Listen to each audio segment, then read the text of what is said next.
We are not that far away now from the biggest overhaul in the Formula One regulations for well over a decade.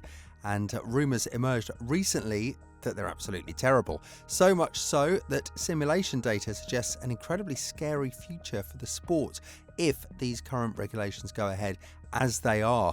Why do the FIA keep making these terrible decisions? And will the manufacturers, the teams and the fans live to regret the decisions that Formula One, Liberty Media and the FIA have made over the last few years?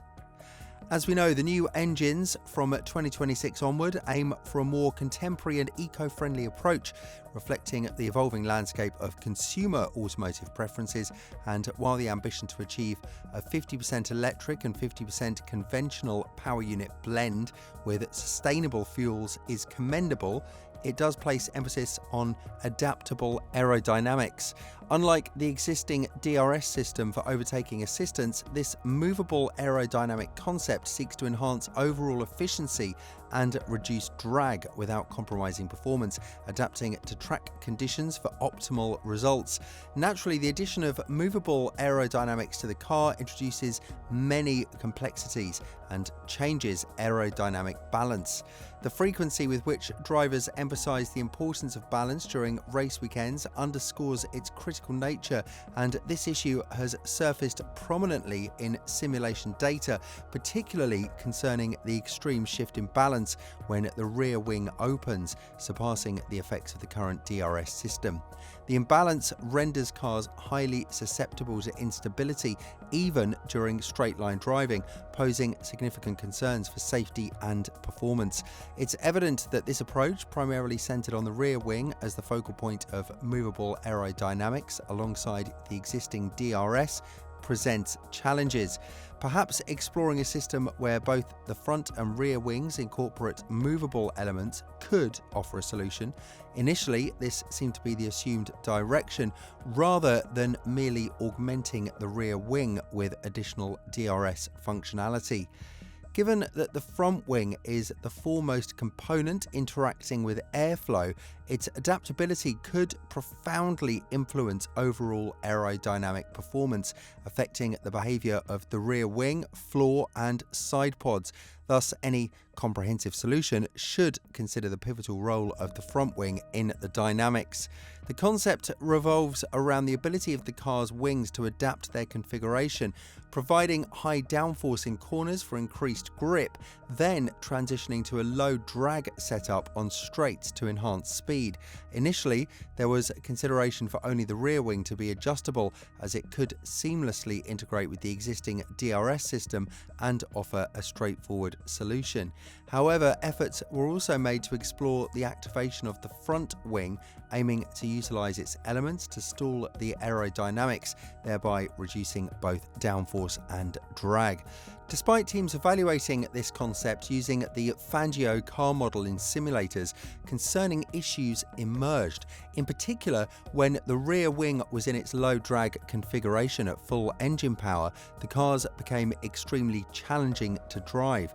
Instances of drivers spinning on straights under acceleration or struggling with minor curves due to rear instability were reported. The aerodynamic balance shift experienced was estimated to be 3 times greater than when DRS is open, posing significant challenges. An insider even suggested that the only way to prevent such incidents was to drive conservatively, resulting in lap times slower than those of current Formula 2 machinery, which is downright ridiculous. FIA representatives recently visited team facilities to gain insight into these simulator findings, and following their assessment, it's been concluded that the current movable aerodynamic plan is not viable.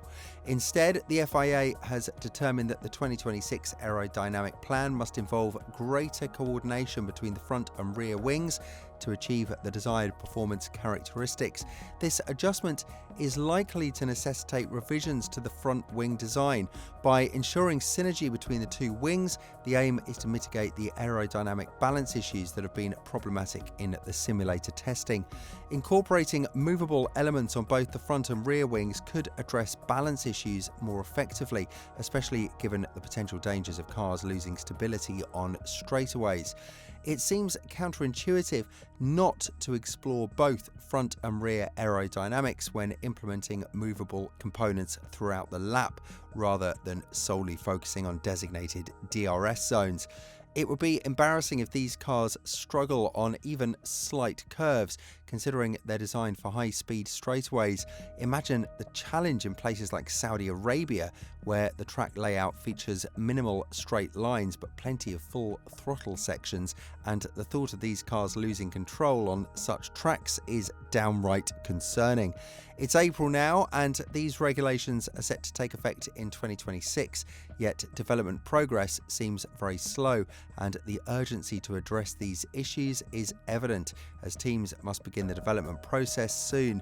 As we approach 2026, it's becoming increasingly apparent to both fans and manufacturers that the direction Formula One is heading in may not be the most sensible.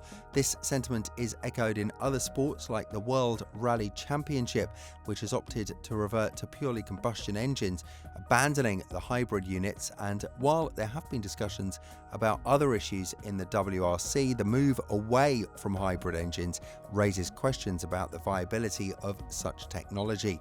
The comparison you're looking at right now between the 2014 style hybrid engine and the 2026 style engine is concerning regarding the relative power of internal combustion engines and attached battery packs.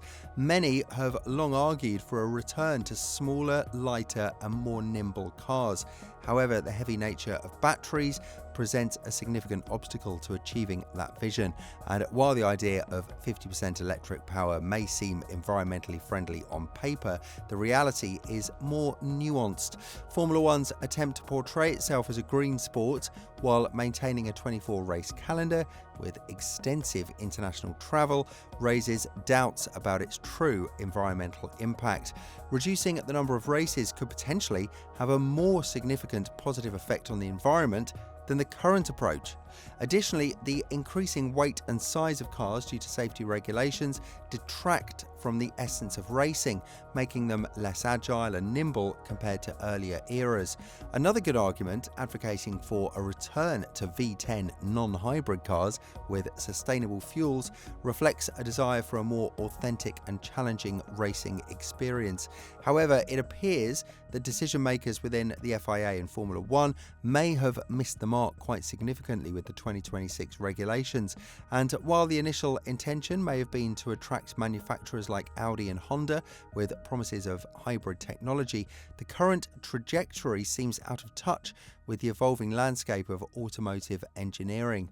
The reluctance to embrace smaller, lighter and, noisier cars, coupled with a resurgence in internal combustion engine programs by road car companies, suggests that Formula One may have missed an opportunity to align itself with broader industry trends. What's going to happen with the 2026 regulations now that this massive discovery is public? Could we see another huge change this late into the calendar, or will FIA decide on some paper over the cracks scenario where the drivers in the cars will feel terrible starting 2026 and the problems will be sorted in the next era of ground effect rules? The simulator feedback from drivers expressing frustration with the current setup only adds to the skepticism and the predicament FIA faces now, along with Formula One. It's quite frightening as they're committed to a course of action that may prove disastrous if not fixed. Backtracking to a more conventional approach, such as internal combustion engines with sustainable fuels, seems like quite a logical solution, but will they do it? They're too deeply entrenched now in the current path to pivot easily. The stakes are high, and failure to find a viable solution could result in a chaotic and potentially dangerous 2026 season. What do you think? Will the FIA find a solution to this massive issue, or will we have a bad first year of the new regulations? Let us know your thoughts in the comments below. We'll see you again very soon.